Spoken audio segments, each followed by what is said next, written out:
Three, two, one. Hello, welcome to the Steam Release Podcast. I am your host, Dewey Bear, and our splendidly spooky co-host is Roadypie. Hey. Thank you. Thank you for the introduction. And thank you for inviting me back again. Seems you had an unfortunate run-in with a vending machine, but I hope you're all right. I mean, you should see the vending machine. That's all I can say. Weird. I am going a bit more low-key, kind of lumberjack with my nice Cascadia flag back there and my cafe au lait. So I've got all the Pacific Northwest stereotypes taken care of. For the uninitiated, I guess. No, I like it. I like it. Although this hat is gonna get so warm. I have to take it off. I've been wearing it for like an hour. I think my head is an hour. It's just, such a lightweight. It's me with my prosthetics, and it's like, I'm too hot. I am very much a lightweight. It's all right. It's all right. You know, whatever makes you comfortable. All right. Rhodey is a Borg. Oh, that does remind me. It does remind me a bit of the Borg. Yeah. See, Lance, is a connoisseur of Star Trek. I'm impressed. I'm impressed. Oh man, Star Trek was my childhood. But But we're not here to talk about Star Trek. We're here to talk about what have you done this week in in gaming. Oh, so I did a little bit more of MapleStory 2, and it was, I don't know, it's just like they're trying to put so many different story threads in, and it's just, I don't know, narratively it's just a complete mess. And I've been playing Adam Wolf as well, which is a hidden object game, although like each chapter only has like one or two hidden objects mechanics. The rest is a bit more like a point and click game, and the story is fantastic. It's very much a like a mystery, like supernatural Sherlock Holmes kind of game, but it's set in San Francisco. But yeah, it's been really enjoyable, and the artwork and the animations for it are really, really top notch. So is it like a period San Francisco? No. It's set very like recently. Oh, okay. But yeah, it's really good writing, very good writing. If anyone wants to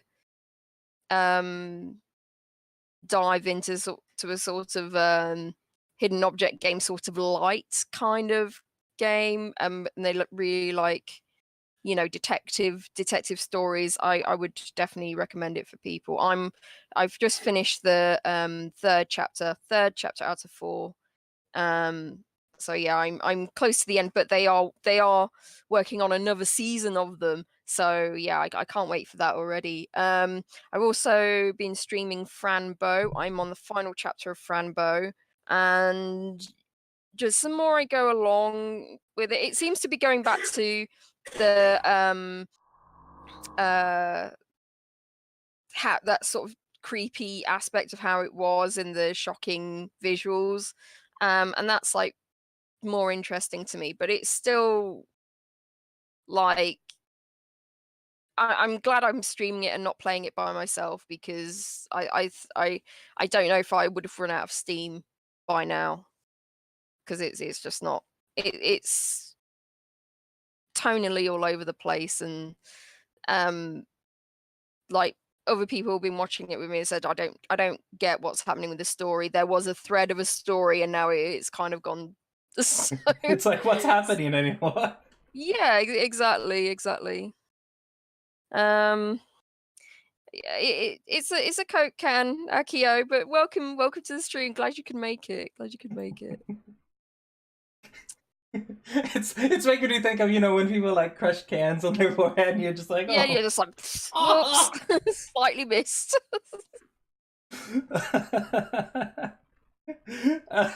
Oh, it's amazing. So I do have a question. A few weeks back, you mentioned you were 150 games into your 500 some odd games. What's the new Yes. status on that? I'm really curious. Right, let's see. Because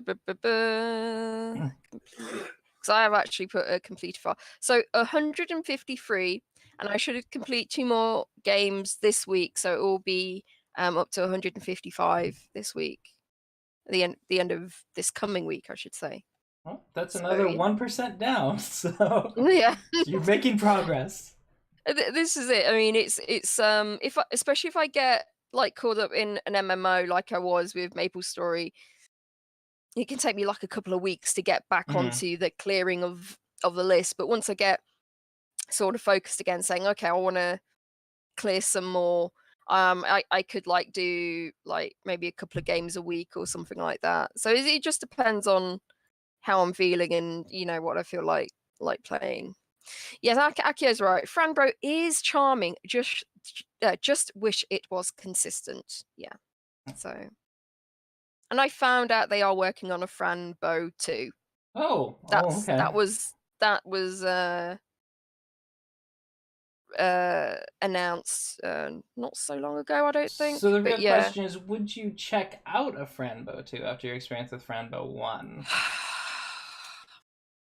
Right, and I suspect this to be the case, if the ending is completely unsatisfactory, then I feel like, well, okay, I need to know I need to know what's happening, and you know, that's that's unfair. I need to have an answer. I need to have an answer for what's going on. So, which is annoying, which is so annoying. Yeah. But yeah, and of course, I dipped into Final Fantasy 14. But yeah, that's been my week Mhm. in games. But what about you? What have you been playing? Let me see. Beast Tribe Quest and Final Fantasy 14, of course. Mm. I just finally started those this week, but besides that, I played one of the games on this week's release list actually, and that is The Mere Lied, and I And have I watched a bit of no you played idea it. what to say. I'm walking away from it much the same way as most of you say. I was just like, what was this? But I Yeah, yeah, I didn't have a chance to play it myself, but yeah, we'll we speak about it later for sure, for sure. But indeed. yeah, yeah. I myself am looking forward to it. They if there are more concise and not so bloated with content. I know it sounds weird, less content in a game. And that's true. That's another problem that Frambo had. It seemed like they were just trying to throw every sort of mechanic into the game in certain areas, like with the mini games and stuff. Quantity But is yeah, not always good. yeah. But yeah, the Mirror Lies, that's one we will be talking about this week on our list. Well, what else? What else did you play? Yeah, Divinity Original Sin. I'm up to level 5. I'm having a blast in that game. Thing is, I don't know if it's a great streaming game because like I get so involved in the story and I'm just like just listening to all the dialogue, like, oh, and then I'm like I thinking to myself. I think if you can make it a good streaming game, you can always ask your audience, "Oh, what do you think about what they said?" Oh yeah. And you pose questions to the audience, or especially if you have to make a decision about something, you can always have the audience involvement as well. Yeah. So it's always, if there's any choice or anything where you're able to ask to put to someone, always ask your audience and try and get Yeah. them involved. Yeah.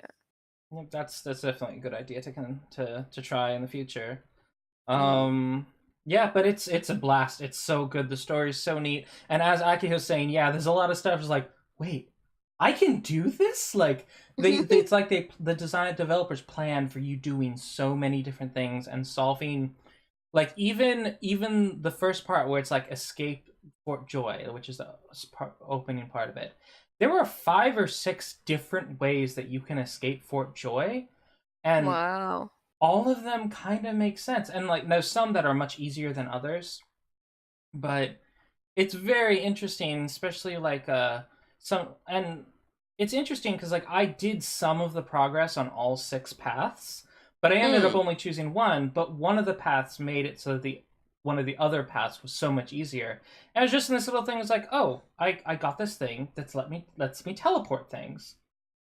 Wait, can I teleport my friends to this location? And then I do that, and it's like, oh, see, I just hacked the game, and it's kind of interesting. But even though like kind of like hack the game in that way, you know, it's in a mechanic the developers designed for that. They know that you can do that, and Wow. it's very well done. So the Wow. story just keeps flowing. That just sounds like really like the devs have thought about things on so many levels, and it's like a D&D session sort of thing. Mhm. You know what I mean? Because you don't know what things your players are going to come up with. If you're a dungeon master, you can have stories set up, scenarios set up, but when you actually get your players to do things, it's like they can just completely mess everything up. So Yeah. you have to come up with change scenarios very quickly to keep up with them, and it sounds like something they have thought about in every sort of angle. Oh yeah, the polymorph skills. I'm so the one thing I am worried about is like I really hope there's nothing like a wish skill, which as soon as you start to have wish skills in like a D&D session, it's just like no, that's BS. Stop. Don't hack the game. I mean, teleport as it is when you have a character who can teleport people.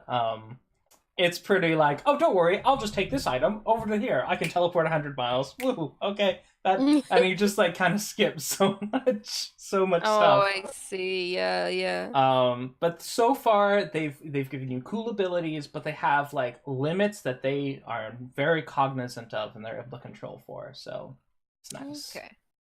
But yeah, that was basically what I did this week. Next thing is so last week I didn't think this would like it was kind of like just an offhanded thing to me because we talked about this game, Dreadnought. And so I didn't particularly notice because well, Roadypie referred to it as an MMO, which, you know, in my head is like, well, yeah, according to some definitions it is. They also said on the store page like massively multiplayer games. Yes, on the store page, it is marketed as an MMO. So that's the thing. There were some upset commenters regarding that, but you know, I just need to break it down to you because yes, it is important. Words do have meanings, but words do get input from their meanings and how they're used. And you know, so this controversy regarding MMOs. The game, first of all, the game is marketing itself as an MMO, so you can't particularly blame us for talking about it in that way. Which game is it? Dreadnought. Yeah, Dreadnought. Yeah, Dreadnought. So there's kind of 3 general definitions. There's the classic, which is probably the most limited, and there's a lot of different factions within the classic, because this argument of what is an MMO, there are many, like, 1,000 comment Reddit threads all about this argument. So it's people are really passionate about this. So there's the classic definition, which like it needs to be like open world. It needs to have like this sort of character progression. You need to be able to interact with hundreds of people on the screen, that sort of stuff. Which, interestingly enough, a lot of MMOs on the market today don't fit that category at all. Mm-hmm. The definition I prefer, the generic definition or the genre-defining definition, is a game that provides the MMO feel. These would include games like Vindictus or Guild Wars 1 or GTA 5, etc. Like it has that feel of being an MMO, even if it doesn't fit the classic idea of an MMO. There's people who think that an MMO is not an MMO. Sorry, this is going to be a little bit of a rant, but I'm almost done. No, it's okay. It's okay. There are people who think that an MMO that doesn't have housing or doesn't have like specific like guild features is not an MMO. And it's like, well, that kind of discounts the majority of MMOs, like the general populace sees as MMOs.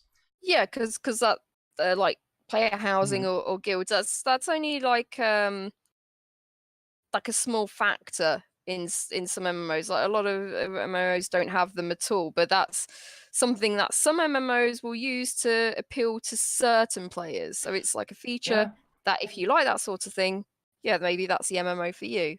And some multiplayer games, like even shooters, add guild systems, which suddenly they're starting to like creep into that territory. Mm.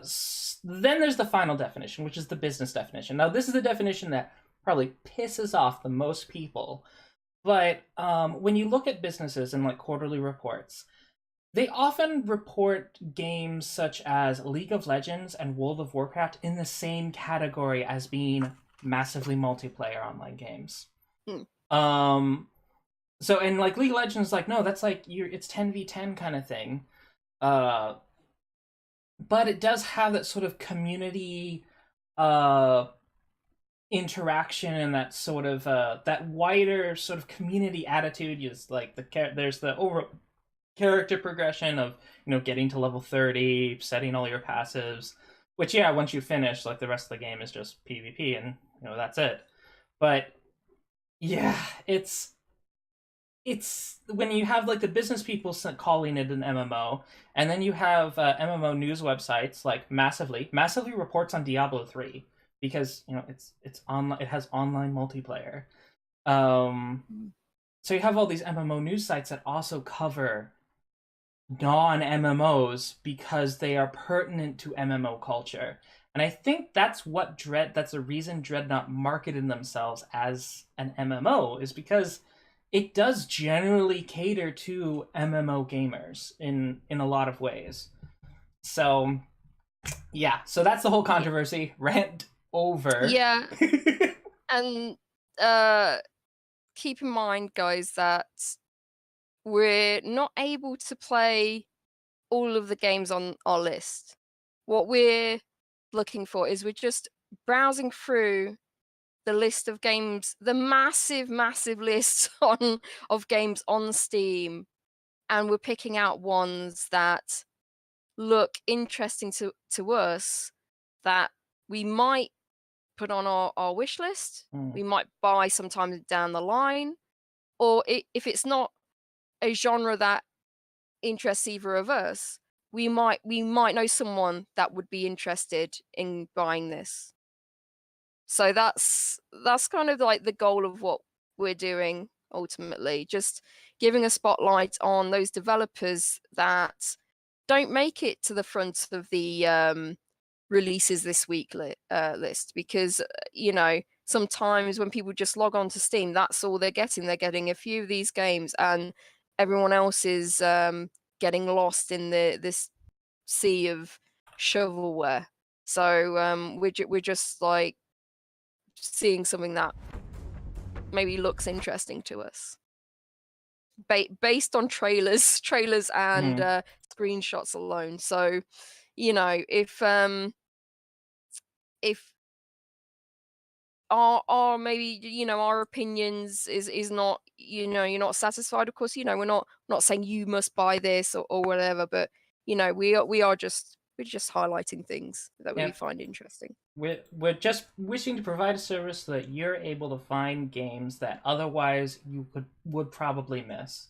Because every week there are hundreds of games that come out. And we're going to be covering a variety of the games that don't make this type of list, which we've got a pretty good spread. So yeah. So this week, because it is the Halloween week, we have a special section for release list horrors, which I am very excited to show you. Oh, and look at this. This is the Dreadnought page. Tagged massively multiplayer. Yeah, absolutely. Akio says,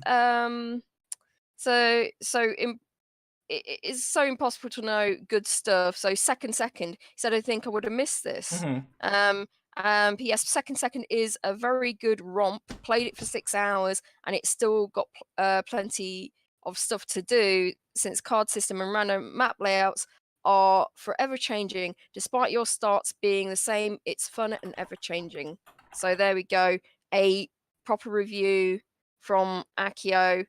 So yeah, if you like the sort of RPG card games, definitely give Second a go. Yep. Thank you, Akiho. I've got it on my wish list. I was just double checking and like, did I make sure to put this on my wish list? Because I'm glad to hear like some viewer feedback on that.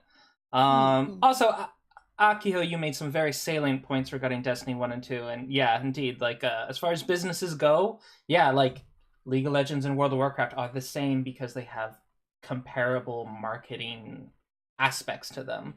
So, yep, that sort of online aspect. And it's like when games have this sort of you're starting to see these like pseudo MMOs because they're taking what works from MMOs and adding it to other genres, and it just makes sense. It's called borrowing from different genres, and you know, we're no longer in an era where genres have strict lines. Well, genres never really ever had strict lines, but that's true. They do kind of seep into one another. But yeah, absolutely.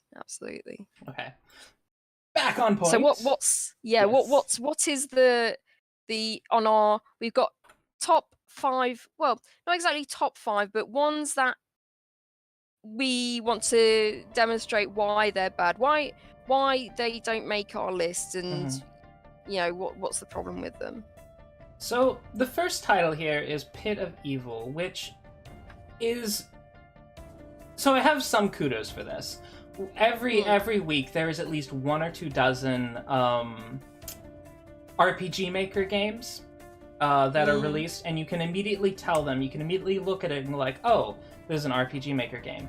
I give this title a few points just because there are unique assets. You can kind of tell them because they do sort of stand out. They don't fit in with the rest of the world. Some of the creatures are unique assets, etc. But the backgrounds, I'm pretty sure...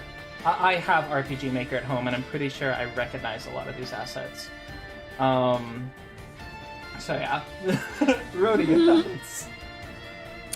So, this is kind of, for me,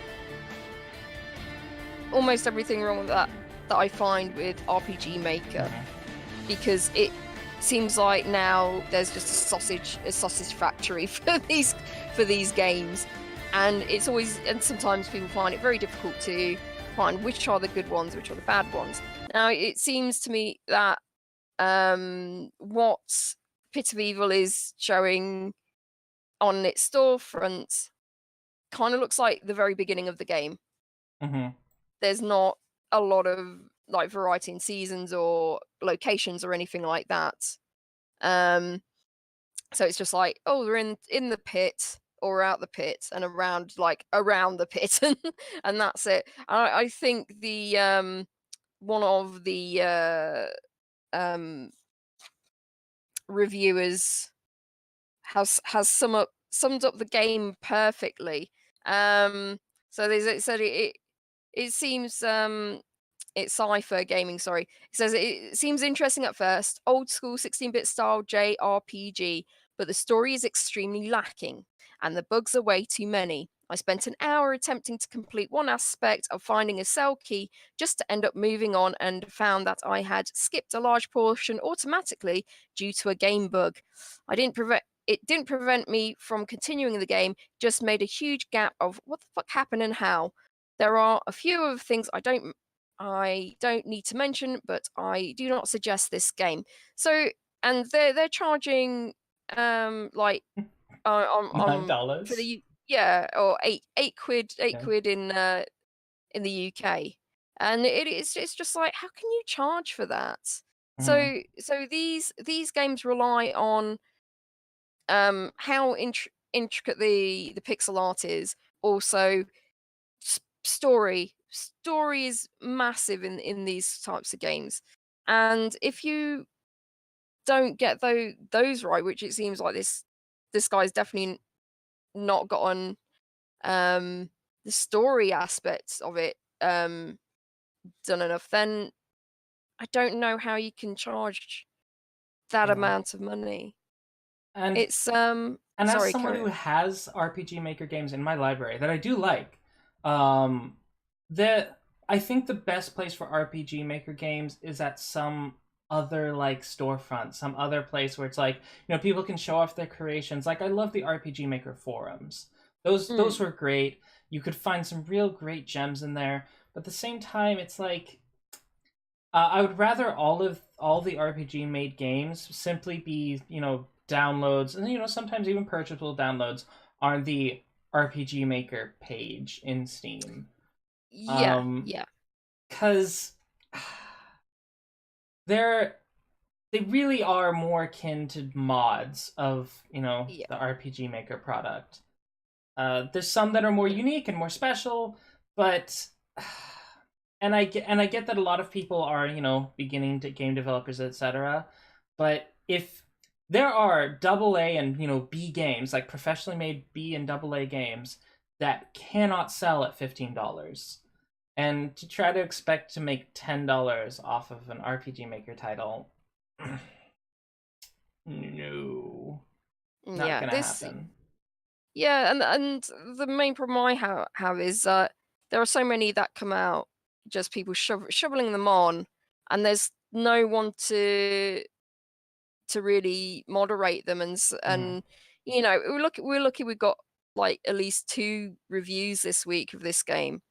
Um, and they look like they've played about 3 hours each, thereabouts, and it's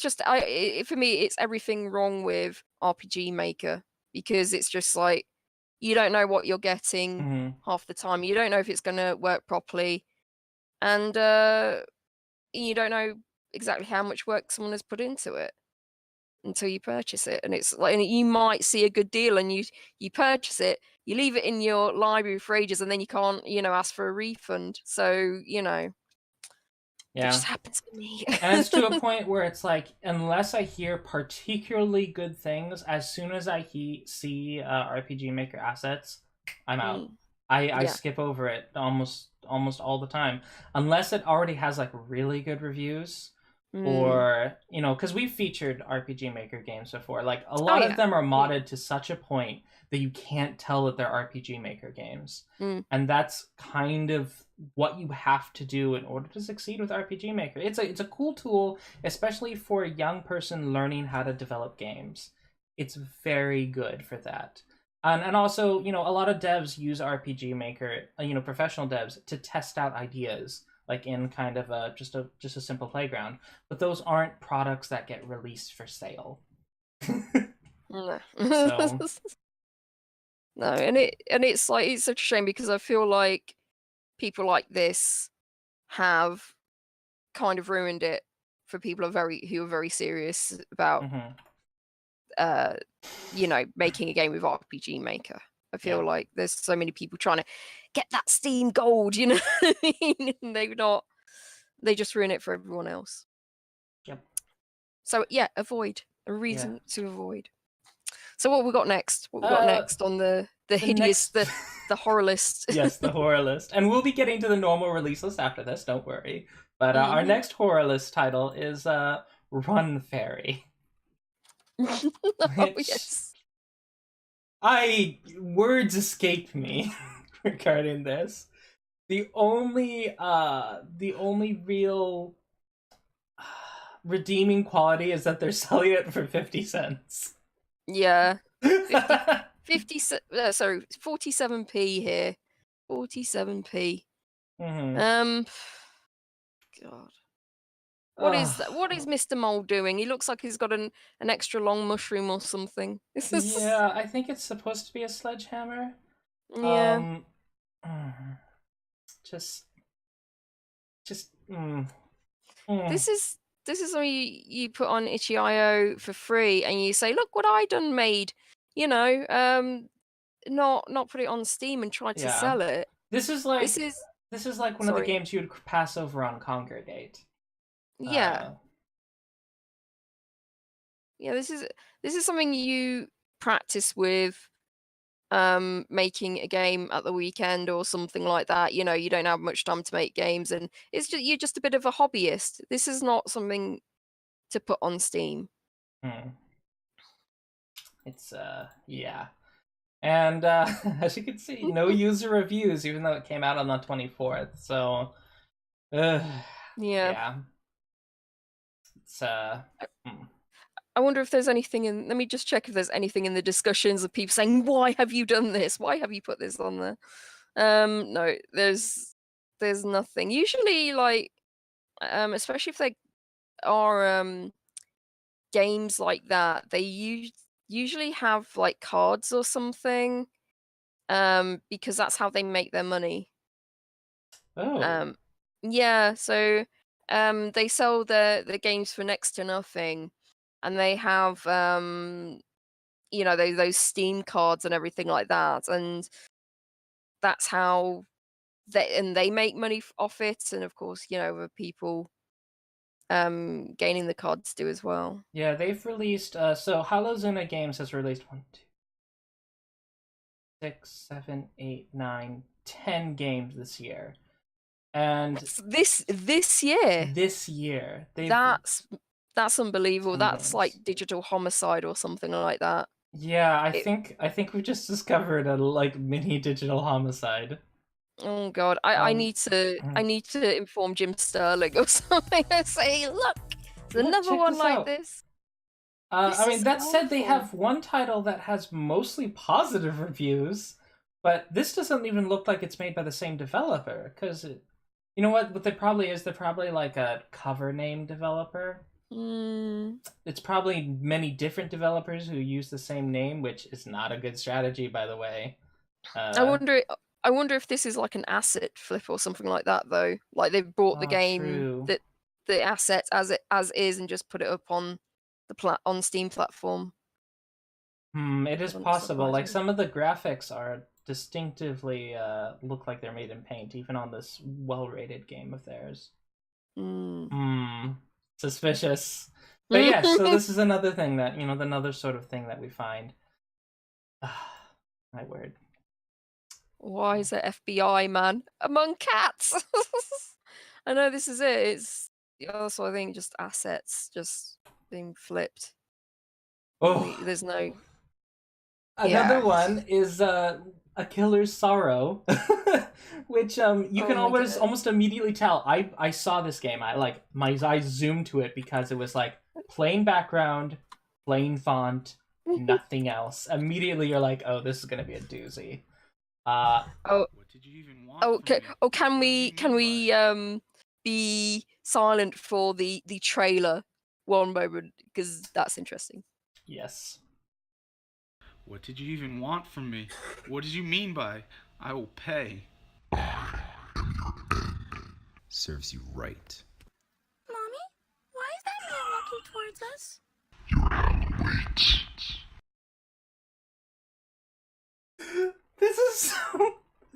This is some like. Oh god! Oh, it's like, yeah, I'll just do really crappy voiceover and everything like that. That's gonna sound my game for sure. You bet none of that audio is in the game, probably. Oh god, yeah. And then it's just this grey map of nothingness, and that's what they thought was an appropriate game. That you say, yeah, I'll put that up. That'll sell a few copies for sure. I have Unreal Engine. It would take me a matter of hours to make this map. Oh wow! Then that's the thing. It's like, a couple of hours, and I thought, yep, I'm done. This will sell millions. Sell for $2. Ugh. Just. Oh, and it's edgy because it's mature content. Okay. So someone has written in the discussions, localization Brazilian Portuguese. Hello, that's Sonic Gamer. I am a translator and would like to ask, do you have some plan to add extra localization to your game, A Killer's Sorrow? It's just like, free translation for games up to 2,500 words. I suppose someone is trying to, bolster their portfolio of like translations for They're games. looking in the wrong place. Yeah. I'm sure if you went to a company and said, look, I did this for this game, they're like, wow. Wow. Wow. Wow. But yeah, there's no reviews and All right. but this is it. This is the no effort, no love of what you're doing Mhm. and just shoving it on Steam and seeing what's going to happen. I don't understand the Conservatively mentality of these speaking, people. This is 20% of the release list every week, conservatively speaking, is a 3D asset flip game like this with some edgy title. I almost want to put in their discussions like, what were you thinking? Did you think? Did you? Just why? I just want to know. I just want to know why they just shovel this crap on there. Roadypie's like channeling her Sterling, her inner Sterling. Oh, it makes me so angry though, especially when we're looking through the list of games, and it's just like, oh my god, what is this? What is this? Why? Oh. Oh, I would be banned and life would go on. Yeah, this is it. We will never find an answer. We will never find an answer. And also the just a lazy trailer. Okay, so what's awfulness have you got for us next? So this awfulness is not in the same vein as the previous awfulness. This awfulness is based on terrible marketing, exploitative sales policy, and just a studio that I was rooting for and am really irritated at now. So this game is Bless Online, a game that I have played for many hundreds of hours on the Russian version. I quite liked it on the Russian version, but I was like, you know what, they really need to fix the performance issues. They never fixed the performance issues. Instead, they promised the world, oh yeah, we're gonna fix the performance issues and we're gonna release it on the Western market, and we will totally support it. No, it launched just as broken, with changes that were completely unnecessary, simply to, they wanted to be able to be marketable as like, hey, we are an action combat game. It's like, well, you know what, you were doing like tab target combat fine, and here you're changing the game completely simply to get that tag that you think is going to guarantee you sales. And it's bad, man. And now, so they launched it as a paid game, full price for a paid game, with less content than the Korean version. And then now they've released it for free 6 months later. So, yeah, you paid $50 for a chance to play it 6 months ahead of everyone else. Wow. Now, the fact that it is free, now is like actually what it should have launched as. It should have launched as a free-to-play title. I think they would be far less of a snafu if they just launched as a free-to-play title, because there's so much going for this game, but it's basically the developers' decisions that they're snatching defeat from the jaws of victory over and over and over, and it's very frustrating. I see a lot of people saying, there is still loads of bugs. So it's like terrible optimization, low counter player, major cities feel empty like a plague hit it, somewhat lack of items, dungeon finder is crap and it needs Lumina cash shop currency to use it. Wow. So yeah, you have to pay money to get dungeon to get through the dungeons, or dungeon finder. Pet upgrading is bad. No server wipe, so old users have inflated the prices on market, ripping off new users. I don't think you need a player wipe for that. I think you need to. The devs actually need to step you in need a properly. balanced economy. Yeah, exactly.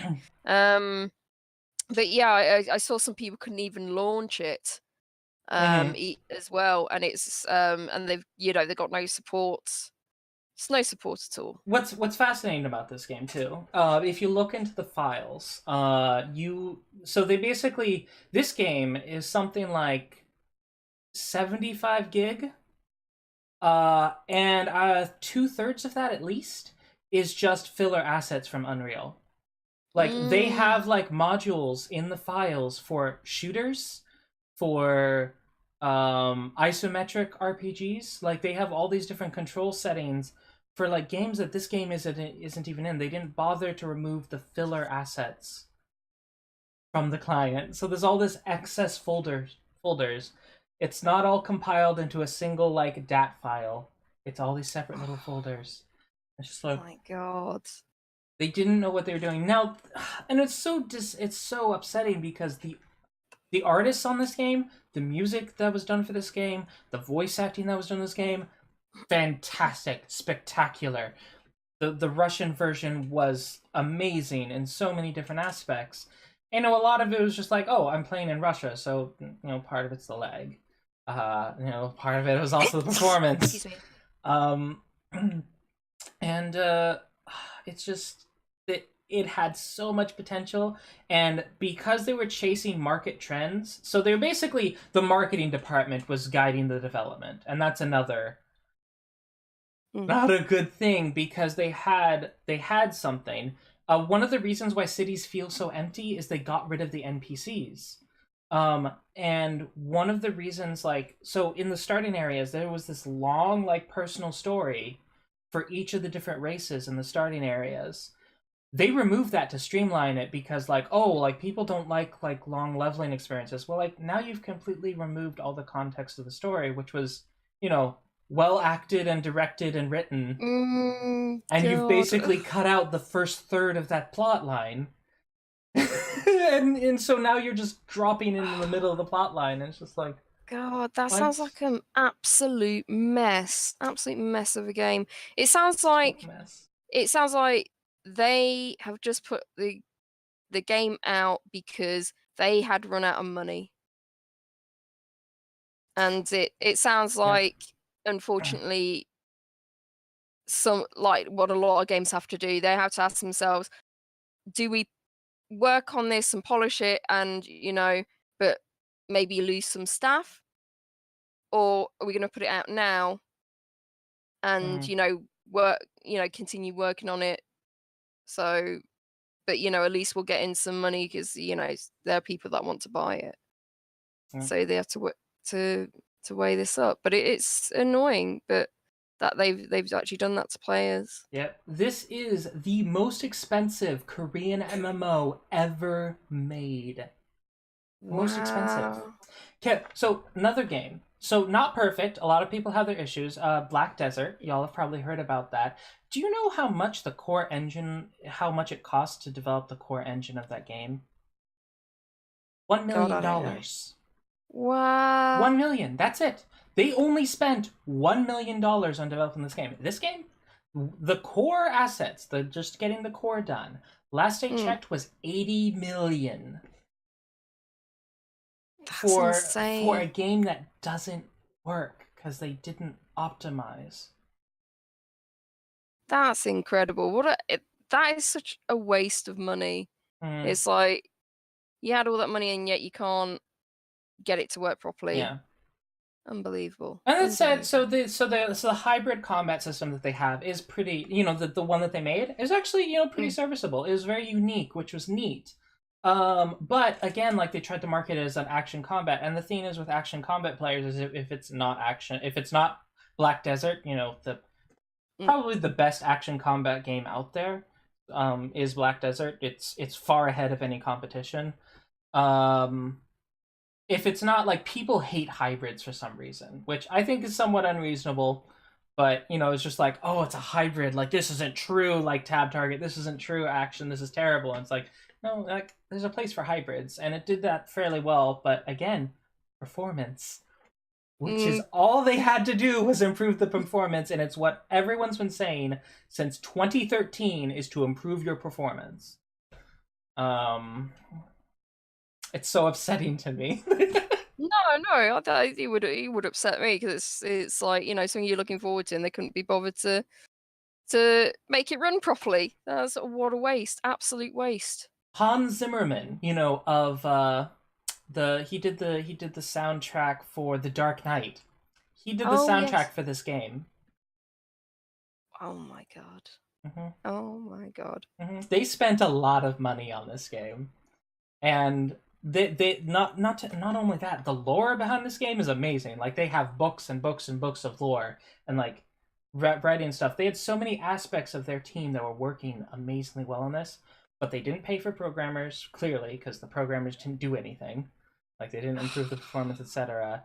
The bad netcode and terrible marketing, and like they basically allowed the marketers and the finance people, the suits, they let the suits drive the development, even though there's clearly a ton of passion and love that went into so many aspects of this game. That's the most tragic part.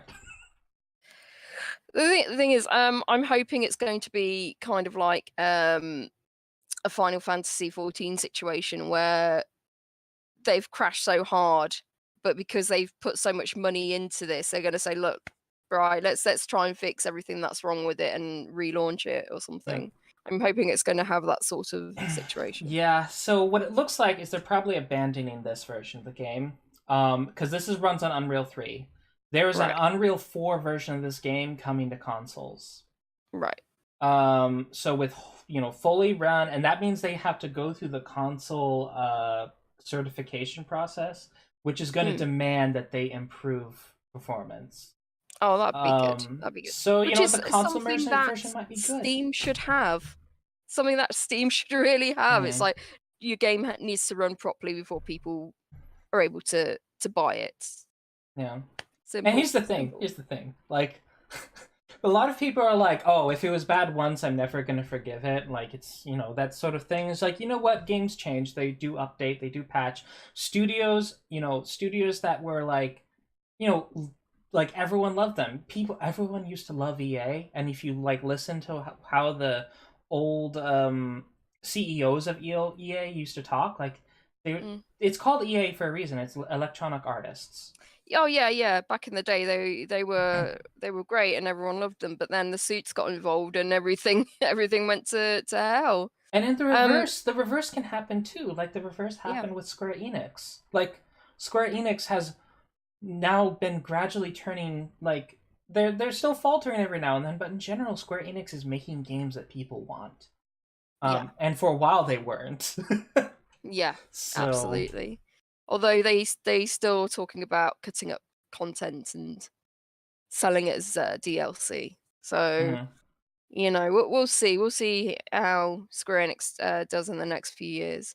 Akio says, sorry, the Old Republic and its EST about 150 million and 200 million or more. So there is that. Yeah. So yeah.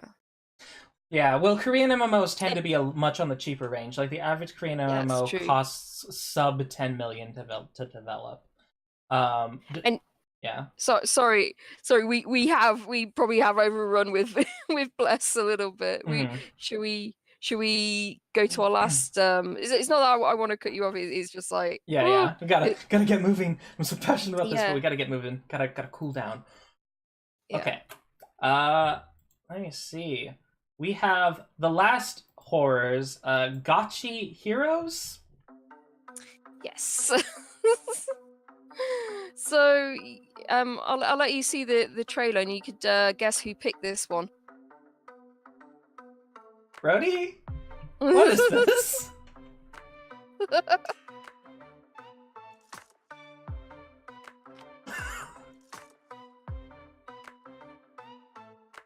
So yeah. So this is a so bad it's good kind of game. I do. I kind of do and don't like the fact that these games are on Steam, because they're kind of like those sort of meme type games. It's like you know, they're fun and everything like that, but you probably only pick it up for like 5 minutes and then you're done with it, sort of thing. You know what I mean? So I feel like these maybe, I'm not sure, like maybe these need their own platform or something like that. I don't know, because it's just like, I don't know. They're funny. Don't get me wrong. It's like, yeah, I do think these are hilarious, but it's like, and it's it's on sale now, 41% off. So like they're 47. It's 47p for anyone interested. But yeah, that's my. Yeah. It is a so bad it's good kind of game. You know what? Yeah, these are the types of games that's like, if you're having like an April Fool's stream, like, keep these ones in mind. Like, hey, you know what? Development went into it, even though it's just all one big meme. But, you know, when it's very clearly this is a joke, I'm a little less upset about it. Yeah. That's the thing. But... It's meant to be a joke. It's not, it's not meant to be serious and everything like that. But there's so many tryhards out there as well. You know what I mean? There's so many of us that try to be funny and just miss the mark, and it's like so much shovelware on there. I love how this has like overall positive reviews too. Yes. Oh my gosh, what is this world? And on that excellent note, we are going to go on to the release list. So starting with Monday, October 22nd, we have Galactic Bulwark Strike, which has, in my mind, three major things going for it. No, two major things going for it. Sorry, are we doing Sunday 21st? Oh no, I removed that to replace it with one of your recommendations. Ah, okay. Sorry. Yeah, so Galactic Bulwark Strike is it's a combination of the Pong like Brick Breaker game with a shmup, with a 1980s tube television aesthetic, which altogether I'm kind of into. Yeah, this reminds me of like a game like those kind of games that just a Pong game, like, but bit more put into it, and then it's like this has added so much more, especially with the lasers and everything like that. Is so good. And the thing is, this game, so we went through those House of Horrors. So you remember that first game we talked about, the Pit of Evil, was being sold for $10. This game's $3. Yeah. $3, and genuinely looks like something I would want to play. Like damn, look at this. This is style. That's what this is. This is a lot of style. Yeah, but when I first looked at it, I was it started and it was going in that slow motion. I was thinking, what does this do? What are you showing me? And then see a bit more of it, and it's just like, wow, actually this is amazing. Yeah, when I first saw it on the release list, I was it was early in my dig, so I'm just like looking at it. I was like, oh, this looks so I was just very surprised. Very pleasantly surprised. And it's like, yeah, it's so smart too, because a lot of these, sort of assets like the numbers and stuff, this is just a font, but that they added some post-processing to. But it's a really clever usage of, like, you only have so many resources, you only have so much money. How do you make it go as far as you can? And this is how you do it. Yeah. So. Yeah, I like you can upgrade your power-ups and everything. It's that I love games that say, oh, upgrading yourself, make yourself better, make things work better, and it's just when they ramp up the difficulty. So I just love this. I love that sort of 80s aesthetic as well. 80s neon. Beautiful, really. Yeah. And this was developed by Josep G. Camarasa. I don't know if he had any help with art, etc., but damn, Josep, you are a badass. Like, man. It's only got and the sad thing is it only has one review. This game's so good. It only has one it's just review. like little fun pastime, well worth its cost, and that this person's got like an hour and a half on it. So, yeah. I think this would do very well if it's on mobile as well, because it's sort of basic enough to put on mobile, but also it's got this little bit extras as well. You know what I mean? So I think it would do very well. It's got full controller support too. Oh, very nice. That's That'd really be nice. good. Yeah, you know what? It's going on my wish list. I want it. I've always been a fan of Brick Breaker games ever since I was a kid, but like finding a good Brick Breaker game, especially in the modern day when like people can just smack together an engine, it's hard. And this is this looks like my jam. I want to play it someday. So yeah. Yep. Any other thoughts? No, I mean, for me, I don't think it's gonna go on my wish list, but I'll see how you like it and see and see what I think. But it's, I mean, like right now, I think I need to clear more of my gaming list. But That is it's true. like you have plenty of things on your wish list. Yeah. It is such a beautiful game though, and Beautiful. I'm honestly, I kind of want to contact the developer and say, look, we've looked at your game, and it is, tell us how you get on with it, because it is such a beautiful game, I think. Oh yeah. Yep, Gachi Heroes. I feel you there. It's I get weak over shmups. Yeah, this is it. There's so many like shovelware games that do brick breaker games. There's this, which is completely blows me away. A step above the rest. Yep. Yeah, absolutely.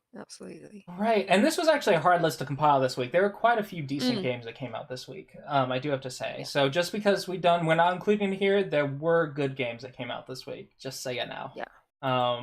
Besides this, the next title is from Tuesday, October 23rd.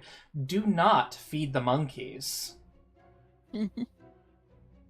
I believe it was you that suggested this, right? Yeah, it just really appealed to me, like this.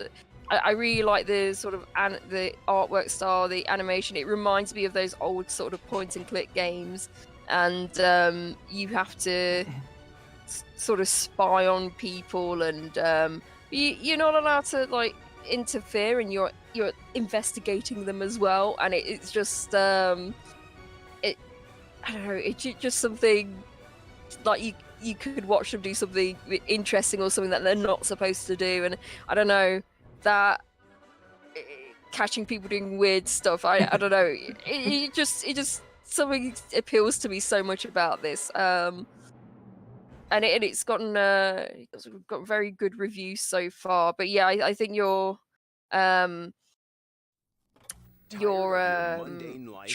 to catch someone in the act of doing something bad, or you're investigating something. But yeah, This ticks so many boxes for me. It does. It looks so fun. And it kind of has that. It feels that like, oh, I wanna be in that room when that happens, kind of thing. Like, no, what's that person doing in their private life? Like, you just kind of, it kind of ticks those little boxes that every now and then you think about, and that's nice. Yeah, absolutely. Also, another interesting fact. So this is part of a bundle with I'm Not a Monster, which we reviewed a few weeks ago. So this looks like a collaboration between developers, and there's people that did the Beholder, but also people that did the I'm Not a Monster. Also, people that did Dead Synchronicity. Tomorrow Comes Today, which is a brilliant point-and-click game about a mysterious disease. So, yeah, these guys usually do like point-and-click games, but like really sort of very interesting ones, really well written. And that this game has already received awards. It's got a really best narrative, best indie game, media choice. So I'm surprised there's not been a bit more buzz around it. But it's already gotten 342 reviews already, and this came out on the 24th, so 4 days ago. So also, I love this pixel art aesthetic. The 16-bit pixel art, where it's like it reminds me a lot of what is that game where it's like a boxing simulator, where it's like you're a boxer but you also have to work at the pizza shop? What is that game? I know which one you mean, but I can't remember the name of it now. It reminds me a lot of that. And these folks don't seem to be the same developers, but it's got that similar style. And oh man, this looks so fun. And then you have to I guess draw together different elements about people. So it says interesting puzzle, creepy but interesting, surprisingly engaging. 2 hours flew by in a blink of an eye during my first game, but someone has also said that it's an excellent sneaper game with high replayability. So it does have that going for it. So there's multiple endings probably.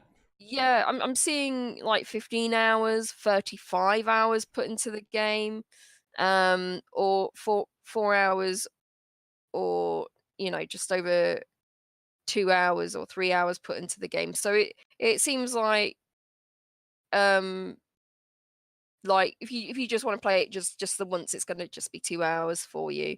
But if you want to get all of the you want to get everything, then it seems like you can drop 35 hours into the game, which is interesting for those kind of investigative sort of point and click games or puzzlers kind of thing.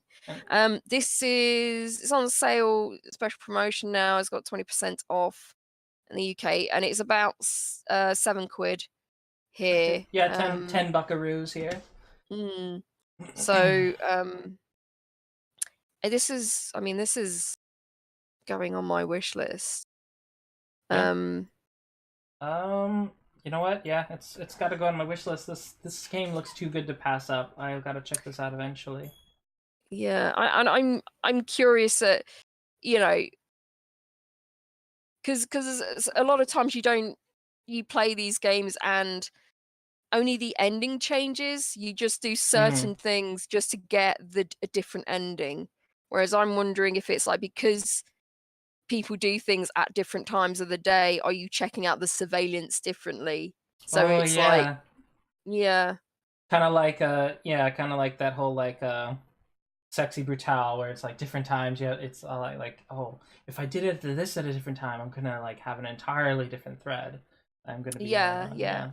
Absolutely. So yeah, I'm really curious about this. I again not gonna get right now. I'm not going to play it right now, but maybe sometime soon. And it's from a developer that's really proven themselves a lot. Yeah, with fantastic art, fantastic stories and stuff. Buffoon Batman is here. He says it is mature content, so it contains nudity, sexual content, and general mature content. So it is pixel art, but it definitely has more of a mature theme. So I wouldn't recommend this for the kiddos. Oh. Yeah. I wonder if this is. I wonder if it would be suitable for playing on Steam.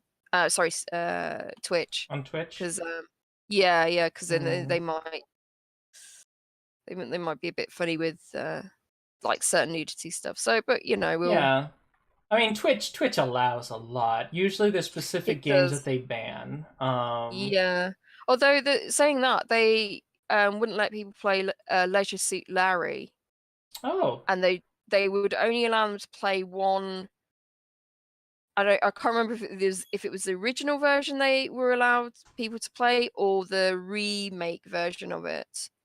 But I think someone was saying they played the version that they were allowed to play and they still got banned. So yeah, you should, you know, be careful with certain games for sure. But anyway, yeah, this is a yes from us. And of course, if anyone does pick this up before either of us does, please, you know, let us know what your thoughts are on it, and you know, we'll let people know the week afterwards. Yep. It's great. And it can also run on a toaster, so there's some good news about that. Now this one always takes. I have to type it in for some reason, but Dandy and Randy. Yeah, I had title. the same issue. I don't know. Yeah, I think the ampersand doesn't work or something on Steam. Yeah. But this is a super. It's kind of like reminds me of a Super Nintendo, maybe an upgraded like Lulu's Adventure, or was it Lulu's? I think so. Lulu's Adventure. Okay, that might be a little too loud. But yeah, it's sort of this pixel art game where you are a duck or a rabbit archaeologist, and you just have to go around and fight bosses, rescue people, and just find treasure. And it can be co-op or single player, so I imagine that you can just swap between the different characters as you're doing stuff. It would make an interesting co-op game, though. Yeah, absolutely. So it's both local and it seems to be on online co-op. It says co-op, but and co-op, then local yeah, co-op. local co-op, yeah. So it might be online co-op as well. It is in early access right now, so I don't know what changes they're going to add later on down the line. But it looks pretty. I mean they look like they've already got a lot in there right now. But unfortunately there's no reviews out at the moment, which is a shame. They've got there's a few discussions. Oh wait, let's see. Oh, about the online co-op. They say, hey, we'd love to implement it in future, but there's a lot of things we have to consider first, so we can't promise anything, unfortunately. So yeah, so it's not online co-op. Okay, not yet, online. So. Okay, that's good. Right. Good to know. Yeah. So yeah, there are a few people playing it, and yeah, the recent update was 23rd of October. So yeah, it looks it's got great pixel art style. It's true 8-bit. It's true 8-bit, which, you know, I commend them for that. A lot of games call themselves 8-bit when they're really 16-bit. And here we have true 8-bit art. Huge kudos for that. The just like color spectrum, the art, it's so nice, and it reminds me like a lot of, yeah, if you've never heard of it, Lolo is a really good sort of puzzler game that this game reminds me a lot of. And it's just nice. Also, I love the way the snails look when they get hit, where they go like, oh, it's nice. It's adorable. This is so adorable. And yeah, I would, you know, someone would be interested to play this with me. I would definitely play this with them. So yeah, it's cute. But yeah, I am curious how the single player works with controlling two avatars, how smooth it is. That definitely is gonna like be whether this game is worthwhile, as if like in single player controlling 2 avatars is smooth. If that is the case, then yeah, I'm very, very interested. So yeah. But you know, caution, as this is in early access, so you don't know which way they're going to go when they make their updates and what they're going to change and what they're going to tweak. So like with anything, if you want to give this a go now, it's on 10% off right now. It's about £6 here. You know, give this a go, but beware, there's going to be some bugs. There's going to be some tweaks. There's going to make some changes, so be cautious with your purchase. Yep, and it is Asterisk's Studios' first game, so let's just see. I'm gonna go ahead and put it on my wish list and just kind of follow it. We may end up talking about it again when it actually gets the full release. See what it looks like. But yeah, I'll put it on follow to see how it goes. It's got some nice style to it, and I'm just like, oh man, I want to play this with my nephew. This looks like a fun game. Yeah. Okay. And with all that, and like so far, all of the games we've talked about have been, you can run them on a toaster pretty much. So that's pretty nice. Yeah. So folks that do not have gaming PCs, like this has been your week so far. All right. And the next title we are going to talk about is The Greater Good. Tuesday was the day of the week, so as far as releases go. So The Greater Good, when I saw this, I immediately saw, okay, this kind of reminds me of the sort of Newgrounds Flash animation type game, but really high quality Newgrounds Flash animation. Yeah. It's got some excellent aesthetic, great color palettes, good lighting effects, and just really nice style that it makes me forget that it's a Flash art game, which, is a good thing. It's a good thing. Yeah. I'd have to say though, when they're going through the story bit here, and when in the game they're going through towns or walking through things, it looks wonderful. It looks. I love what they've done with the art style. But when they go into combat and they kind of like do a bit more of a close up of it, it kind of breaks that spell. Yeah. And it looks bad, and the animations are a little bit clunky during combat. So I can't. Yeah, it's something I noticed that it just. The jumping looks pretty bad too. Like when they jump, they're just like. Yeah. When he's got his sword and he does that jump attack, and it's just like and it's just like that. You need to work on that. But yeah, I did have a look. So this is a game that combines like technology and magic and this sort of fantasy setting, and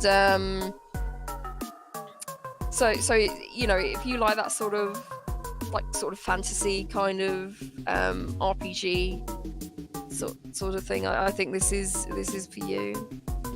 Oh yes, and they also sell the soundtrack, so clearly they're very proud of that. Oh, where's Justin when you need him? It's like, where Justin. is Justin? How much? Oh, the soundtrack's very expensive though. It's like the same price as the game. Price? Wow. How many tracks is it supposed to be? Let's see. They'll have the information. Oh, 29 original tracks, but still, like that's a lot to charge for a soundtrack. Digital music, you can't charge that for music these days, can you? Well, music does sound really good. So far, this game has been largely overlooked still. It's only got some 8 reviews, doesn't yet have a rating. Yeah, there's although looking through the reviews, they're pretty positive. I haven't seen any negative reviews yet. Let's have a look. So far, no negative reviews of it. Let's see. So, there's someone here. He's put about 8 hours on here called Cold Rock. It's like for the lazy. This game is a hidden gem with art, music, combat, and story all fitting super well together. With some minor technical issues and no performance loss, I say it's well worth the price. However, there's no mouse support. Keys are not rebindable. Oh. This does have the side effect of making you press keys to see what they do, although that's not a massive issue. I think for some people it is. No graphical settings, only windowed full screen. This is largely negated by the art style and minimal effects. Does have a fair bit of flashing at some point, maybe an issue for people with epilepsy. But they're saying the story's great, and the gameplay is great, music is fantastic, and they like the graphics and everything like that. So yeah, this is just. So I picked out someone here who didn't get the game for free, who has put a lot into the review here, so that they seem to be enjoying it. But I would say these issues that they have, I think for some people can be a massive thing. Mm-hmm. If especially if you like to play your RPGs with a certain set of keys, they're not rebindable. That's really annoying. And of course, if you like to play sort of mousy keyboard as well, it immediately makes me think of a Flash JRPG. Yeah. That seems to be what it is. You know, a Flash JRPG just without Japanese aesthetic. This is a very Western Flash animation aesthetic. But yeah, I'm really curious whether. So are the reviews saying the story's really good? Because that's probably my primary they're interest. saying the story is really good. I do need more story games. Let me see. $10, 10 buckaroos. Yeah, I see how many hours are they talking about. Someone has 12, someone has 16. I see 7, 6. Well, so probably in the same ballpark. Oh man, this has been a busy week. Round about 7 hours, something like that, maybe. I may have to add this to my wish list. I'm gonna follow this. I'm gonna keep an eye on it. Maybe I'm gonna see if there's like been in the discussions if there's anyone talking about rebinding of keys or anything like that. Keyboard control. Someone has put something like that in there. Yeah. Is there any way to rebind the keyboard controls using WASD for menu and movements? Is what I'm trying to do. Thanks. Yeah, it says the electronic producer is Enright Beats, but the developer is Sam Enright. So yeah, that's Enright Beats. So yeah, Sam Enright is the dev and the composer apparently. He says, unfortunately for now, you cannot rebind the controls. Sorry about that. That being said, consider it added to the list of stuff I'm looking into for a future update. Appreciate the input. So yeah, I mean, since there's not many reviews just yet, you know, hopefully this is he's going to be polishing up this game again for a future update. So yeah, hopefully he's very proactive. And is this his first game? It is. I do very much look forward to the future of this developer because I think we have a developer with promise here. So yeah, no, absolutely. For their first game, I mean, we criticize some people, you know, when they put up their first game and it looks like absolute trash. And but no, this looks like a lot of love and care has been put into this. So, Aki, if you just want to support them, you know, maybe just buy the soundtrack if you want. But anyone who likes their adventure RPGs and likes wonderful stories, turn-based combat, then this is a game for you. Yep. All right, the final Tuesday release is a game called Vile, which was a slow grow on me. I kind of put it on the list because like at this point I didn't have too many things on the list so far, but I just kept keeping it on the list. The more I looked at it, the more I started to see like little hints of polish on this, because it doesn't seem to stand out very much. Like, you know, it's pixel art, it's a, you know, it's a boss kind of gun and run. Roguelite kind of game. Yeah. Yeah, but the more I looked at it, the more I was like, you know, there's a lot of like very interesting assets, and you know, I was looking at the frame rate and the even the menus and stuff, and I was like, you know, this definitely didn't have a budget, but you know, it looks like it's really neat, and it's probably one of the few Halloween, you know, really Halloween kind of themed games that we got on here, but and just the variance of the levels, like you have like, you know, of course the general dungeon run, but then you have a level when you're being like on a cart and you've got to like fight pig demons. Just there's something about this. Like it's clearly an amateur developer. You know, just based on like how some of the art doesn't mesh that well together. But at the same time, there's so much. There's just this little hint of style that I'm like, ooh, there's something special here. So, yeah, that's why this one's on the list. Vile. Battle 12 epic bosses. Battle a huge bone vulture on a carriage, and each different from the last. So yeah, you know, like battling big bosses. There's local co-op as well. So you want to team up with a friend. You know, unlock unique characters with 2 abilities to give the player plenty of options. 3 different talent trees with multiple talents to purchase upgrades from. You know, I like me some upgrades. Find new weapons and artifacts every time you play, and you know, there's random objectives as well. So you know, there's a lot being put into this, and unfortunately, we've only got 2 reviews so far. And again, it's an early access title, so Yeah. subject to Yes. change. And they play between 2 to 6 hours in the game. So Oh, and they added a tutorial on the 24th. So that's good, because rare with these indie titles do you get like a decent if at all tutorial. But no, it's positive. It's positive, both positive recommendations. looks like They- about they- a 6-hour game.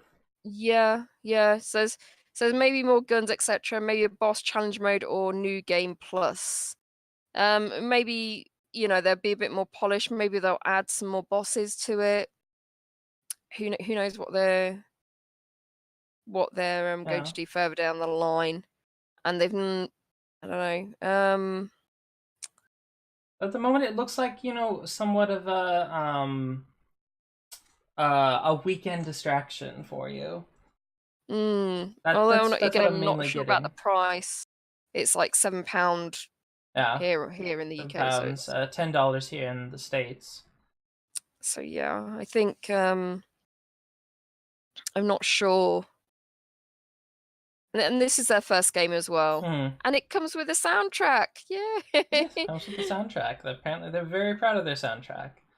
But yeah, the soundtrack's only £2, so yeah, a lot less than the the other guy's soundtrack. But I mean, for me, this isn't going to go on my wish list. I mean, it's not my style of game, although I would perhaps point people in its direction if it's like something they, you know, I see them play or something they enjoy. I would encourage them to check it out. Yeah, it's definitely not my style of game. I don't think I'm going to be putting it on my wish list either, but it's just sort of interesting. Also, if you look at the characters, like there's a werewolf character and he's got a slash attack. And then you have the pumpkin like headed carrot guy. He actually throws his head into attack, and I'm just like, those are so creative, like such these little hints. So if this is your genre and you're looking for it, I I think there's a gem that you would have otherwise missed here. So Yeah. if anyone Yeah. does check it out.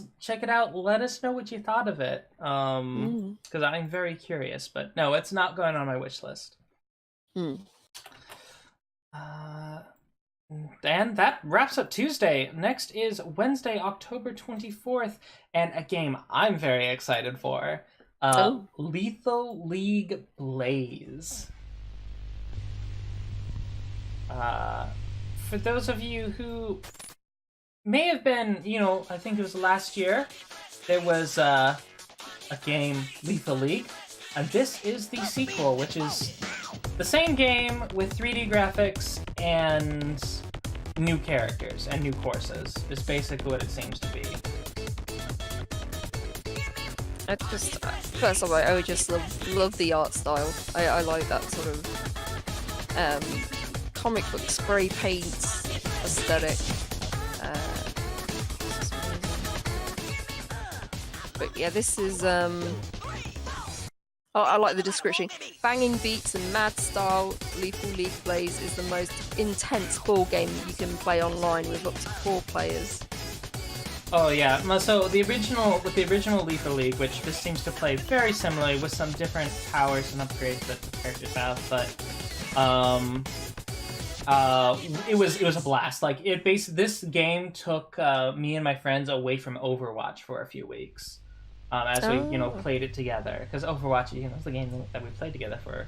And that was our game, and this game is really, I'm really excited about this this new rendition of it. So it's got a lot of great style. The new characters look super quirky. I mean, you've got a boombox. You've got Grid, who basically looks he looks like he's got like plugins coming out of his fists. Like a reference to the electrical grid. Oh man, it's just so cool. There's also a lot of cosmetics in this game, so you can get recolors of your character, different outfits for your character, etc. There's quite a little list of unlockables. And when the ball starts to go super fast, the like color and effects of the world change, like the weather changes, because the ball, you can get the ball going like 1,000,000 miles per hour. It's amazing. It's so fun. It gets very Twitch gamey, like at a certain point, but yeah, this game's got fashion. That sounds great. It sounds like a lot of polish, a lot of like love has been put into that game. You up to 4 players, play locally and with online as well. So it's easy to pick up, hard to master gameplay. So that sounds like a lot of games. Some of them aren't so like accessible to people, but this sounds great.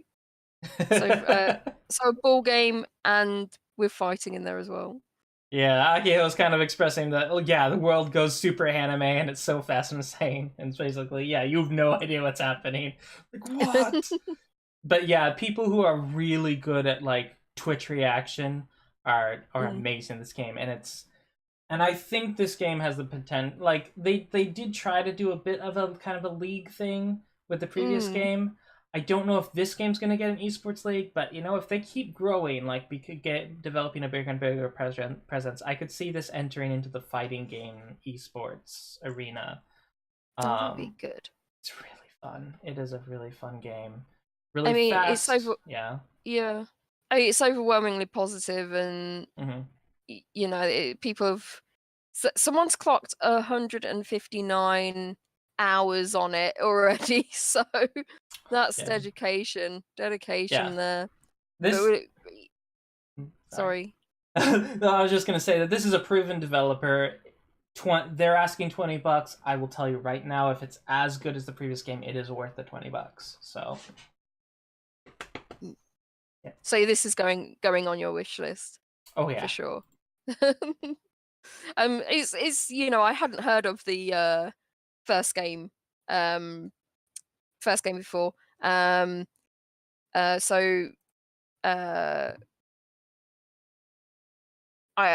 It's good because then I now can recommend it to people who also haven't heard of it but who are into those sorts of things. So yeah, I'm not going to put it on my wish list though, but Mhm. definitely a recommendation to other people. Yeah, if you're looking for a kind of a brawler or like something you just want to play with friends, it also does have a single. It does have like a campaign like challenge mode where you're up against an AI. The AI's cheat, but yeah. So if you just need something to do, and it's very short sessions, so it's you know you play a game. If you do terribly, well, you might have better luck next time. So it's it's good. It's a good game. It's a good game. So. Yeah, and that's all I gotta say there. So what are we playing? So sorry. What are we looking at next? A love letter. Yeah. Which gotta love that opening of I think that's Mozart. Yes, I think so. So yeah, this was one that I picked simply because I played the physical version of this last week on Wednesday. I played it on Wednesday. It's the first time I'd heard of it, first time I see it.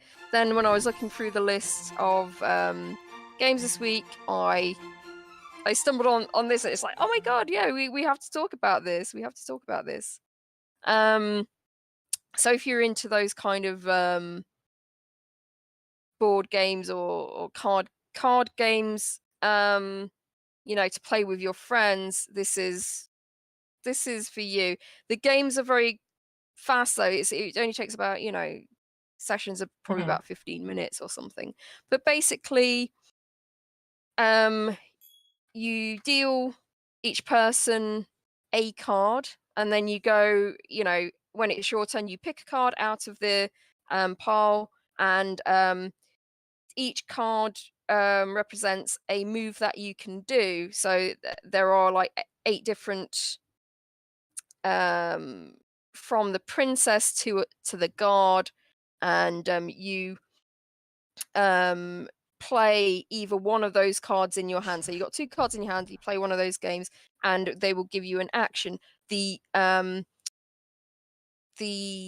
your aim in the game is to give whoever wins, you're supposed to give your love letter to the princess. That is the aim of the game. You're supposed to give the love letter to the princess.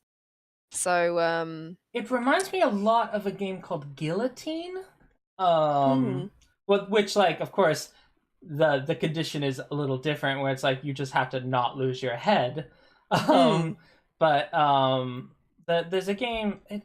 It's probably different mechanically, but there's this game that kind of reminds me where it's like each card is this character, and there's only so many cards, but it's all about the strategy of like using them at the right time.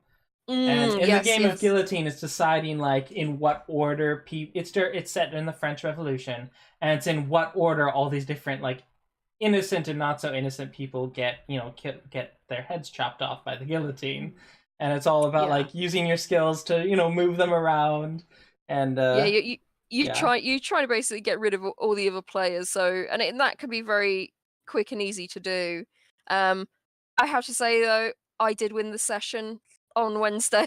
My first time playing, I won this session. We played about I think 3 or 4 games or something like that of it. So yeah. Hey Justin, glad you could make it. Howdy. Yay. We did mention you and your love of buying a soundtrack. yes, the meme continues. There was this love letter. It's developed by Nomad Games, which has a fairly storied history on Steam. They've got quite a lot of board games that they've adapted. They have adapted into Steam with everything ranging from positive to mixed. So hopefully this will be one of their positively rated titles, and we shall see. But yeah, their developer that definitely knows what they're doing as far as like adapting board games to PC. So. And this was the publisher is Asmodee Digital. They did have very recently just had a sale on, but yeah, they're from people who published Pandemic and such. So I the short game that I've played, physically I enjoyed it. I like the idea of it, but again, this is 15 minutes worth of gameplay sort of thing. I mean, obviously you can play it as much as you want. When looking at the reviews of it, it doesn't look like there's, there's a lot of reviews for it right now, and or a lot of people have put in a lot of maybe not the most. I'm just bringing up the reviews here.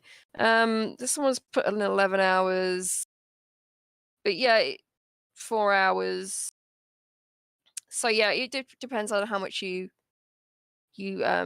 enjoy these kind of card games. And yes, Justin, these are the same developers that brought Talisman to Steam as well. So yeah, it's this game does have online multiplayer, so even though it's a 15-minute session, it depends like how many hours you get out of it really depends on how much you actually enjoy the game. So yeah, the problem I do have with these type of games is like, oh, I want to play with my friends. Maybe it's like if I'm going to my friend's house to play this game, he's the one that's just purchasing it for himself, and I don't have to, put money in to play it. Whereas maybe, just want to have one session of this game. So my friends have to all buy it and I have to, buy it. So yeah, that's the only problem with these that is kind the of main games. problem with like these sort of multiplayer games. Yeah. Main problem. But yeah. Anyway, that's Love Letter. I did want to like put a spotlight on it, and because I know some people that do love these kind of games. I won't be purchasing it myself. I will probably go around to my friends and we will play it there. But yeah, other than that. Oh, so Justin, we're doing this is a Halloween special this week, so we dressed up a little bit. Although I did have a fight with a vending machine. Yeah. We won't talk about it. And I'm a lumberjack, if it's a little difficult to tell. I even have the Cascadia flag back there, and I've got my cafe au lait. So, yeah, very all ready for lumberjacking. Yeah, Love Letter. I would buy this probably if I knew I had friends who were really into playing it with me, but probably not. I do want to check out the physical game though, and maybe see if I've might try it at a party game or something. Yeah. No, absolutely. Yeah, because that's the thing. Is physically it's really good because it's such like a short session, so you can bring take some posse, have some people play it very quickly, get the rules easy. No. Rody just got in a fight with a vending machine. That's all. Okay. So what we playing? What we looking at next? Sorry. So The Mirror Lied, which this is special because I actually played this game this week because I saw it was free and it was apparently about half an hour. I'm like, you know what? I might as well play it. So this title originally came out in 2008, but it's releasing on Steam for the first time, so I'm gonna talk about it. I don't know what happened. That's basically my summary of this experience. Like, it's free, it's half an hour. I played through it, and I have zero conclusions about what this game is about.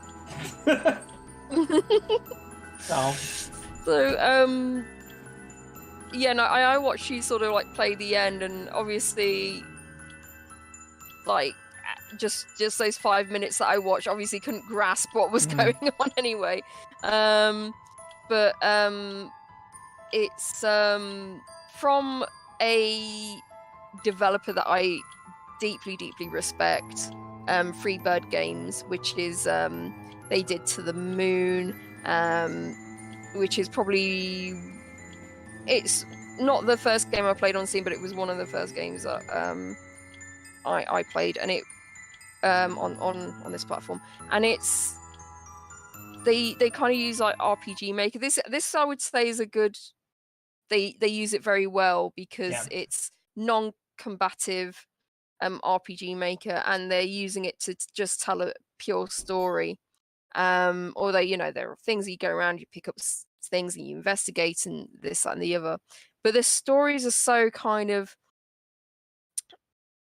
like heartbreaking almost, and they give you the feels basically. So this is why I probably will play the Mirror Light just because I want to know what it's all about. But obviously, he said this was an experiment for him. So yeah, I know, and and people got very mad at him for it. So I'm just curious to play it myself and see. He does also have 3 other games on Steam at the moment, including To the Moon, A Bird Story, and Finding Paradise. And after playing this game, I actually very much want to go check out the rest of his library. Yeah, as I said, To the Moon, that was one of the first games I played on Steam, and it was like I said, it gives all the feels, and it's such an interesting story. It's very, very well done. My word, and he just has thousands of positive reviews. How wow. Yeah. My word. Prolific developer. Not super prolific. He's only released 4 games on Steam at least. But I imagine he has quite a few games that haven't made it on Steam that I might move over. But yeah. Well, I think I'm not sure if I think To the Moon was their first like serious game that they did, and that just got such an overwhelming response that I don't think he hasn't been off Steam pretty much.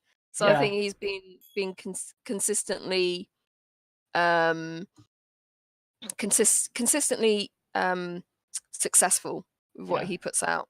His last new title was 2017, but it seems he usually has 2 to 3 years between. So I'm definitely looking forward to 2019 or 2020 when his next game may come out. So we shall see. I mean, I would.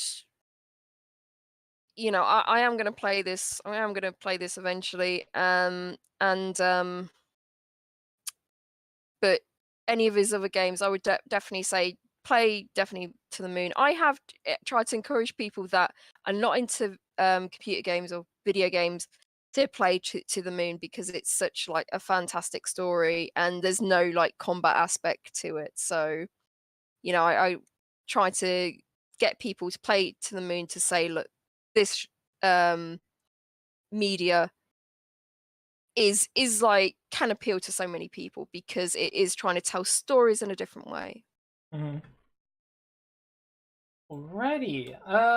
So yeah, definitely check out Freebird Games, and just in general, because yes, this is an old game, but yeah, check out Furwind Games.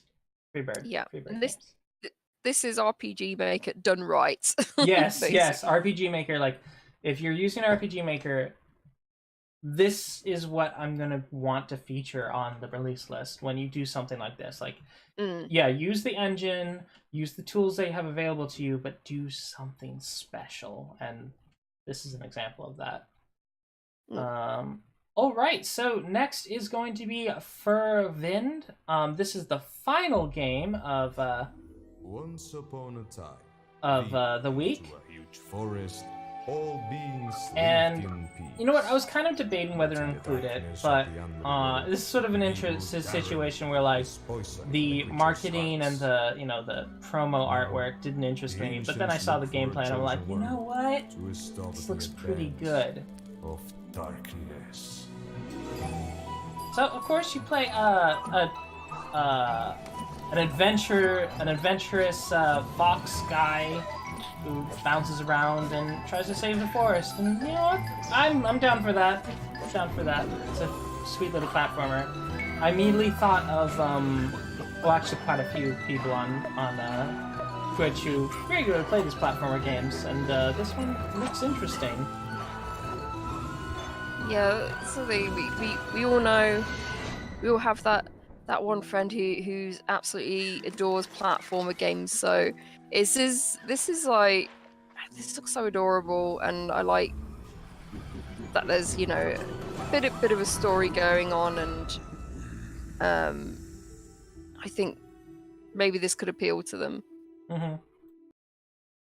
Yeah, it's got some really good art. It's got some Metroidvania elements in that you get additional powers. So I do believe that you're supposed to go back to old maps when you have additional powers to access new areas, that kind of stuff.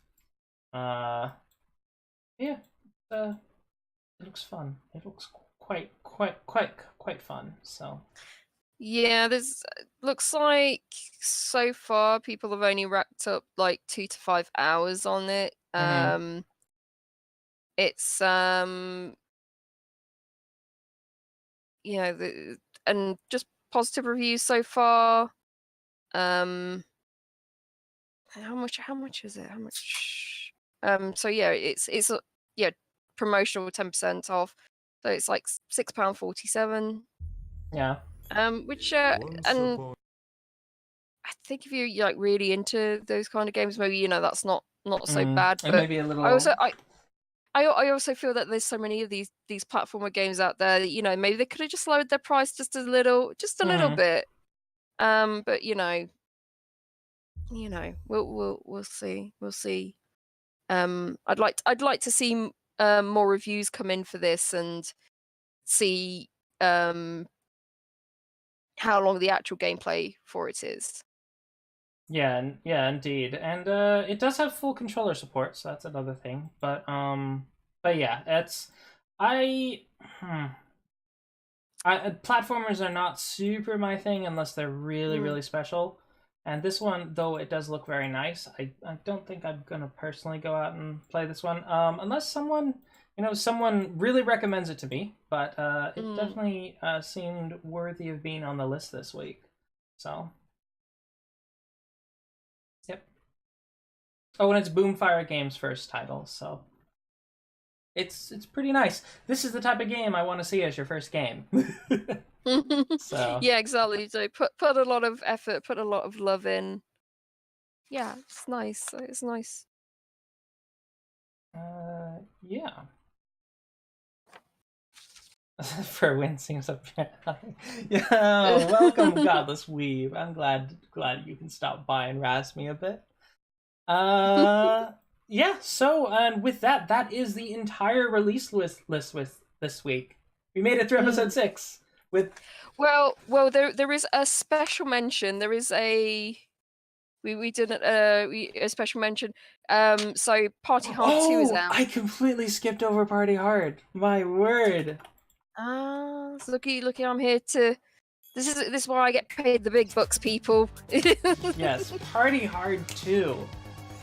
Which the premise of it I thought was really funny in that it's like you're trying to sleep and people are partying and it's like I gotta ruin their night. Basically, yeah, ruin their night by murdering the guests. Oh my gosh. So yeah, it's 3 a.m. and you just want to get some sleep. Welcome back to Party Hard. Start parties using hundreds of new ways, incidentally destroy a drug syndicate, and save the Earth from an alien invasion. May the chickens be with you. So yeah, if you enjoyed Party Hard, this is pretty much the same thing, except you're also destroying a drug syndicate and an alien invasion as well. So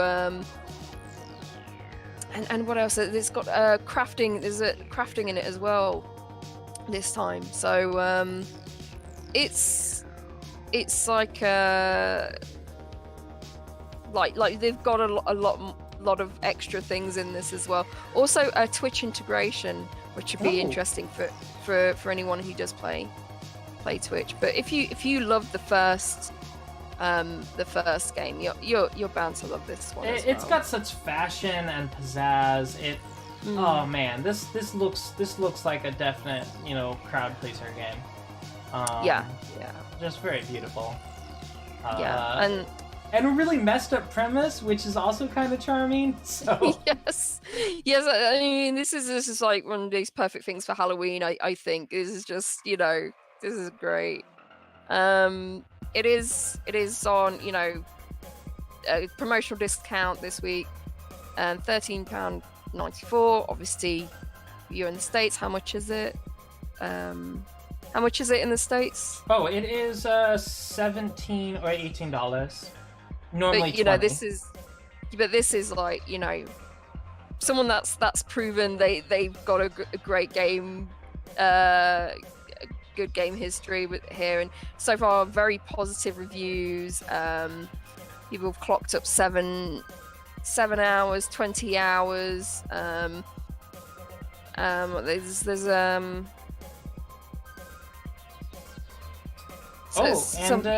they've got the soundtrack for sale too, Justin. They're 27 tracks, Justin. So maybe it's for you. So some people say it doesn't live up to the first one. Some people say that it absolutely is better than the first one. So yeah, there are some people that aren't happy, but some people absolutely love this. And so far, it's gotten very positive reviews. And the soundtrack is about just under £6. So maybe that's worth it for you, Justin. I don't know. Yeah, the lighting and the color palette, it's so nice. I don't know if this is the type of game that I would be willing to, because I'm not that into, like, this doesn't seem to be very stealth, but I don't know, it's just it's definitely not the gameplay that would really appeal to me. But you know what, I would definitely have fun watching someone play this. Yeah, no, the same. I if someone was playing this on Twitch, like someone I knew, I would say, yeah, definitely. I want to watch this. I want to see how they get on with this, for sure. For sure. Yeah. But yeah, great. If you're Twitch, someone who plays games on Twitch, definitely, maybe do this for your Halloween special. Definitely. I'd recommend this, if not, even if I'm not putting it on my wish list. Yep. And it has a local co-op, so if you have friends, in real life that come over and play games with you, that is a possibility. So, and full controller support.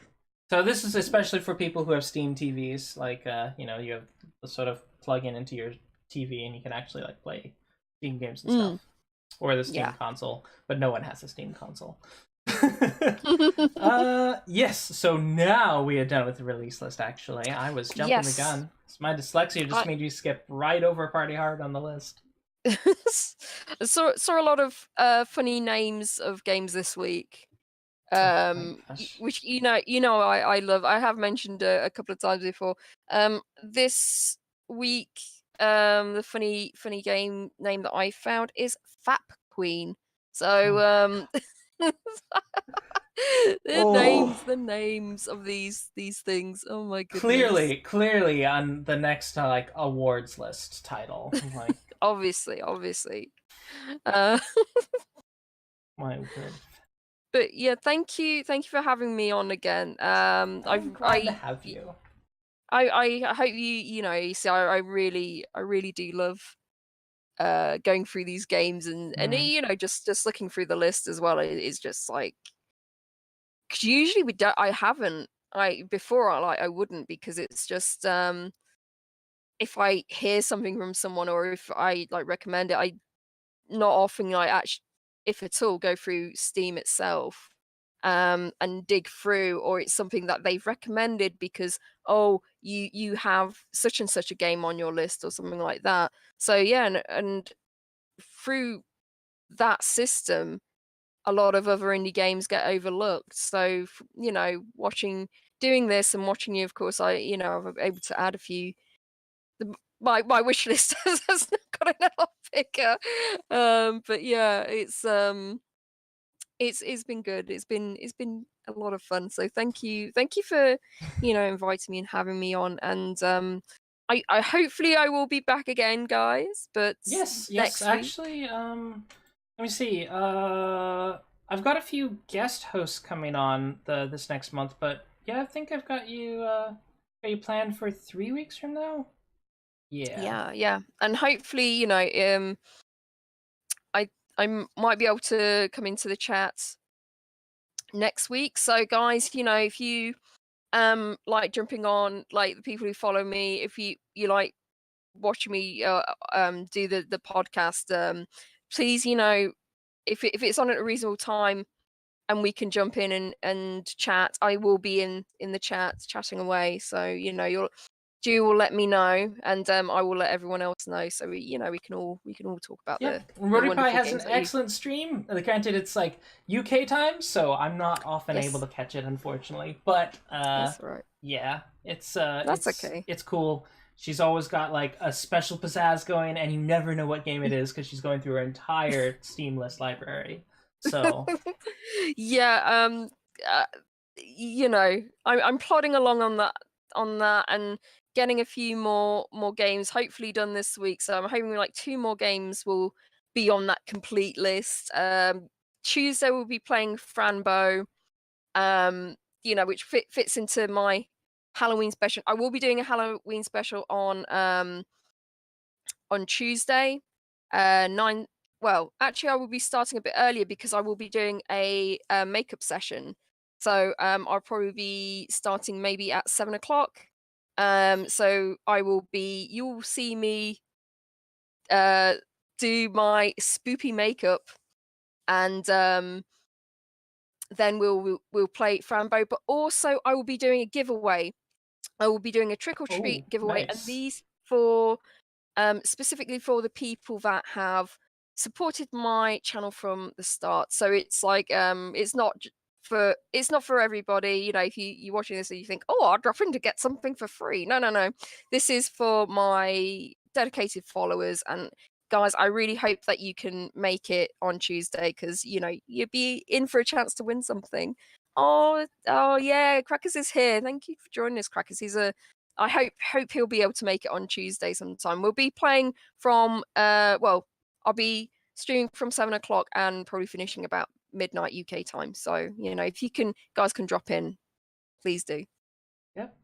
Are there any like questions or comments like from chat about any games you noticed this week?